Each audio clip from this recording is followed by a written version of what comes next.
Bonjour à tous, j'aimerais commencer cette petite exhortation par lire un texte dans l'épître aux Éphésiens chapitre 5 et je vais lire du verset 15 au verset 21. Paul nous écrit ici et dit « Prenez donc garde de vous conduire avec circonspection, non comme des insensés mais comme des sages. Rachetez le temps, car les jours sont mauvais. C'est pourquoi ne soyez pas inconsidérés, mais comprenez quelle est la volonté du Seigneur. Ne vous enivrez pas de vin, c'est de la débauche, mais soyez au contraire remplis de l'esprit. Entretenez-vous par des psaumes, par des hymnes, par des cantiques spirituels, chantant et célébrant de tout votre cœur les louanges du Seigneur. Rendez continuellement grâce pour toutes choses à Dieu le Père, au nom de notre Seigneur Jésus-Christ, vous soumettant les uns aux autres dans la crainte du Christ. Le thème que j'aimerais aborder dans cette vidéo, c'est « Soyez remplis du Saint-Esprit ». Dans le chapitre 5 de cette épître, Paul nous exhorte à être des imitateurs de Dieu et à marcher dans l'amour à l'exemple de Christ qui s'est livré lui-même à Dieu comme une offrande par amour pour chacun d'entre nous. C'est au verset 1. Nous sommes ainsi appelés à marcher comme des enfants de lumière, dont le fruit consiste en toutes sortes de bonté, de justice et de vérité. Verset 9. Nous sommes invités à prendre garde à notre manière de vivre en discernant quelle est la volonté du Seigneur. Verset 15. Et c'est là que Paul nous exhorte à ne pas nous enivrer de vin, de peur que nous ne soyons plus maîtres de nous-mêmes. Et il n'est pas improbable que dans ce verset, il y a une allusion aux orgies et aux fêtes célébrées dans la ville d'Éphèse en l'honneur du dieu païen Bacchus, le dieu du vin. Pendant ces fêtes, les hommes et les femmes considéraient comme un acte d'adoration acceptable de s'enivrer, de courir dans les rues, dans les champs, dans les vignobles, avec des chants et des cris sauvages, et de se livrer à des débordements sexuels. Et c'est ce que Paul pointe ici dans cette épître aux Éphésiens. Mais ne vous enivrez pas de vin, mais au contraire, nous dit-il, il nous encourage à être remplis de l'esprit. Et c'est sur ce point que j'aimerais m'arrêter. Au début de l'épître aux Éphésiens, au chapitre 1, verset 13, Paul écrit « En lui, vous aussi, après avoir entendu la parole de la vérité, l'évangile de votre salut, en lui vous avez cru et vous avez été scellés du Saint-Esprit qui avait été promis. » Lors de la nouvelle naissance, quand nous avons cru en l'Évangile et lorsque nous avons accepté Jésus-Christ comme notre Sauveur et notre Seigneur, nous avons été scellés du Saint-Esprit. En fait, le Saint-Esprit nous a donné la vie à notre esprit. Il est venu habiter en nous et notre être est devenu une habitation de Dieu dans l'esprit, selon Éphésiens chapitre 2, verset 22. Notre corps est devenu le temple du Saint-Esprit. Dans notre vie chrétienne, dans notre vie de service pour Dieu, nous avons impérativement besoin d'être remplis du Saint-Esprit, remplis au point de déborder et que des fleuves d'eau vive puissent couler de notre sein, selon ce que nous a promis Jésus dans l'Évangile. Et c'est ce que les premiers disciples ont vécu. Le jour de la Pentecôte, ils étaient tous ensemble dans le même lieu. Tout d'un coup, il vint du ciel un bruit comme celui d'un vent impétueux et il remplit toute la maison où ils étaient assis. Des langues semblables à des langues de feu leur apparurent, séparées les unes des autres, et se posèrent sur chacun d'eux. Et ils furent tous remplis du Saint-Esprit et se mirent à parler en d'autres langues, selon que l'Esprit leur donnait de s'exprimer. C'est ce que nous pouvons lire dans Actes chapitre 2, versets 1 et 4. En Éphésiens chapitre 5, verset 18, le texte que nous venons de lire, Paul nous exhorte à être remplis du Saint-Esprit.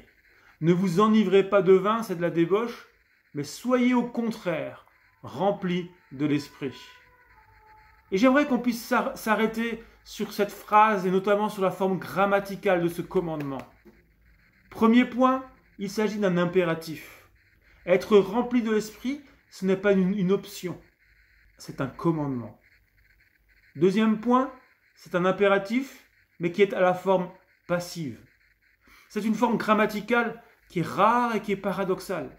D'un côté, l'impératif peut nous laisser penser que nous devons agir pour cela. Et de l'autre côté, le passif implique que quelqu'un d'autre est à l'œuvre. Quelle finesse dans ces quelques mots qui indiquent que nous sommes responsables et actifs pour accueillir la plénitude de l'Esprit Saint. Et en même temps, tout est grâce. En même temps, c'est la personne divine du Saint-Esprit qui verse en nous cette plénitude. Cela ne se fait pas par nos propres forces, ni par nos propres efforts. En fait, j'ai simplement la responsabilité de ne pas attrister le Saint-Esprit, selon Éphésiens chapitre 4, verset 30. De ne pas l'éteindre, selon la première épître de Paul aux Thessaloniciens, chapitre 5, verset 19. Autrement dit, ma responsabilité, c'est d'être un canal ouvert, afin que le Saint-Esprit puisse se déverser en moi et me remplir. Le troisième point dans cette forme grammaticale, c'est que cette forme est au pluriel. Ce commandement, cette injonction, cette exhortation d'être rempli du Saint-Esprit s'adresse à tous les disciples de Jésus.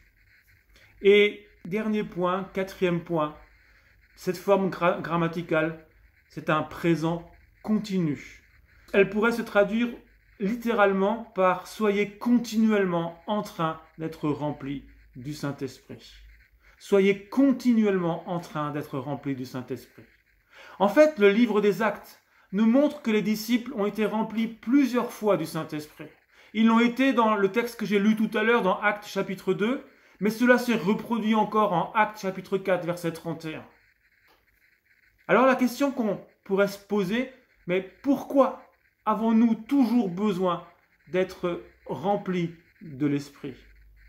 Et il faut comprendre que ce n'est pas parce que l'Esprit est incapable de nous remplir une fois pour toutes. Ce n'est pas à cause de cela. Non. C'est parce que nous vidons sans arrêt.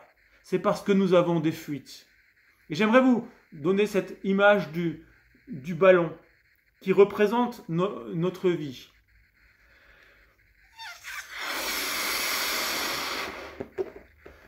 Notre vie est remplie de l'Esprit. Et c'est une bonne chose. Mais quand nous servons le Seigneur, jour après jour, quand nous donnons aux autres, quelque part, nous nous vidons. Quelquefois, nous faisons face à des luttes par rapport au péché, ou à des batailles dans notre être intérieur, à des faiblesses dans nos vies, à des tentations, et ce n'est pas toujours simple. Et nous nous vidons. Nous vivons également dans un monde qui nous décourage d'aimer Dieu.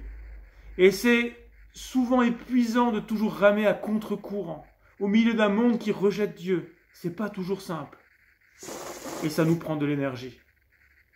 Quelquefois, on peut être amené à travailler de trop, à faire face à de la pression au niveau professionnel. Et on perd encore de ce que le Saint-Esprit a mis en nous. Il peut nous arriver également, malheureusement, de négliger notre communion avec Dieu, de laisser des jours passer sans rentrer dans la prière ou dans la lecture et la méditation de la parole de Dieu. Et on se vide. Peu à peu, on se vide et on devient vide. Nous sommes en fait comme une bouteille percée qui se vide chaque jour et qui a besoin chaque jour d'être à nouveau remplie.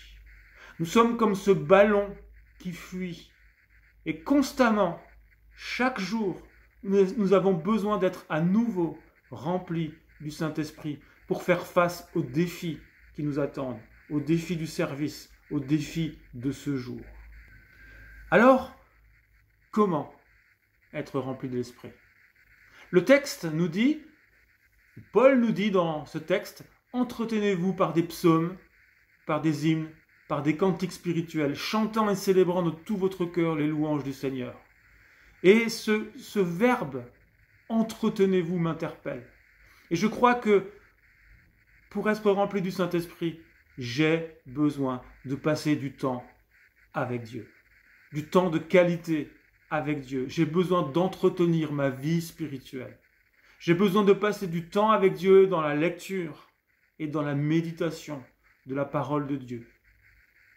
J'ai besoin de passer du temps avec Dieu dans la louange. Il est parlé ici de psaumes et ça évoque pour moi la parole de Dieu chantée. Il est parlé également d'hymnes, autrement dit de chants de louange en français ou en d'autres langues. Et il est parlé également de cantiques spirituels. Et cela me fait penser à ce verset dans 1 Corinthiens chapitre 14, verset 15, où Paul encore dira « Je prierai par l'Esprit, mais je prierai aussi avec l'intelligence.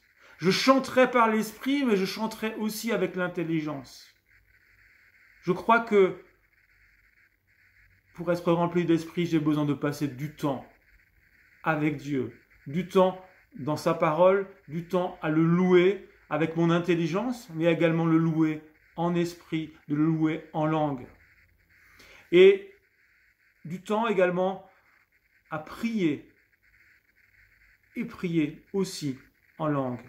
Dans 1 Corinthiens 14, verset 18, Paul dira « Je rends grâce à Dieu de ce que je parle en langue plus que vous tous. » Et j'aimerais vraiment nous encourager à pratiquer ce don des langues dans notre culte personnel, afin d'être à nouveau en communion et remplis du Saint-Esprit.